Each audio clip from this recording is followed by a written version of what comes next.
నమస్తే, welcome to 99 TV. నేను ప్రియాంక. బులెటిన్లో డీటెయిల్స్ చూద్దాం. రంగారెడ్డి జిల్లా రాజేంద్ర నగర్ నియోజకవర్గం మణికొండ మున్సిపాలిటీలో ఎమ్మెల్సీ కవిత పర్యటించారు. ఆమెకు మణికొండ బీఆర్ఎస్ నేతలు ఘన స్వాగతం పలికారు. అనారోగ్యంతో బాధపడుతున్న బీఆర్ఎస్ నాయకుడు మాజీ ఎమ్మెల్సీ రామచంద్రరావును ఆమె పరామర్శించారు. బీఆర్ఎస్ పార్టీ అండగా ఉంటుందని ధైర్యం చెప్పారు.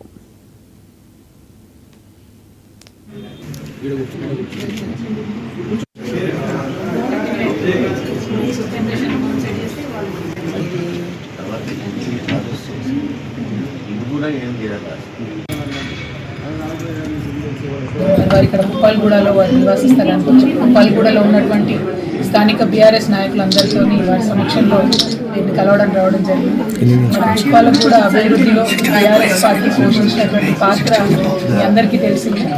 బేసిక్గా స్థానికంగా ఉండేటటువంటి అవసరాలైనటువంటి సాగునీరు దగ్గర నుంచి, మంచినీటి దగ్గర నుంచి మొదలు పెడితే, కరెంటు దగ్గర నుంచి మొదలు పెడితే, కేవలం బీఆర్ఎస్ గవర్నమెంట్ వచ్చిన తర్వాత కేసీఆర్ గారి దూరదృష్టితో మరి డెవలప్మెంట్ అంతా కూడా జరిగింది. ఆ డెవలప్మెంట్, అభివృద్ధి కొనసాగే విధంగా మరి ఇక్కడ ఉన్నటువంటి నాయకులందరూ కూడా నిరంతరం కృషి చేస్తూ ఉన్నారు. ప్రతినిత్యం కూడా ప్రతి ఒక్క కాలనీకి వెళ్ళి స్థానికుల యొక్క సమస్యలు తెలుసుకుంటూ ప్రజల తలలో నాలుకలాగా ఉంటున్నటువంటి బీఆర్ఎస్ పార్టీ నాయకులందరూ కూడా నేను ఈ సందర్భంగా అభినందనలు తెలియజేస్తూ ఉన్నాను. ఎందుకంటే బీఆర్ఎస్ పార్టీ అంటే అధికారం ఉన్నా లేకున్నా ప్రజల కోసం పనిచేసేటటువంటి పార్టీ.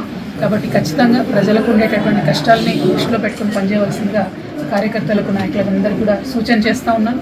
దాంతోపాటు ఇప్పుడు రాబోయేది ఎండాకాలం, మరి ఇంకొంత ఇబ్బందులు ఉంటాయి ప్రజలకు. సో ఇంకా కొంచెం యాక్టివ్గా మనందరం కూడా ప్రజలతో మమేకమై పనిచేయాలి. ఇక్కడంతా కూడా అపార్ట్మెంట్ కల్చర్ ఉంటుంది.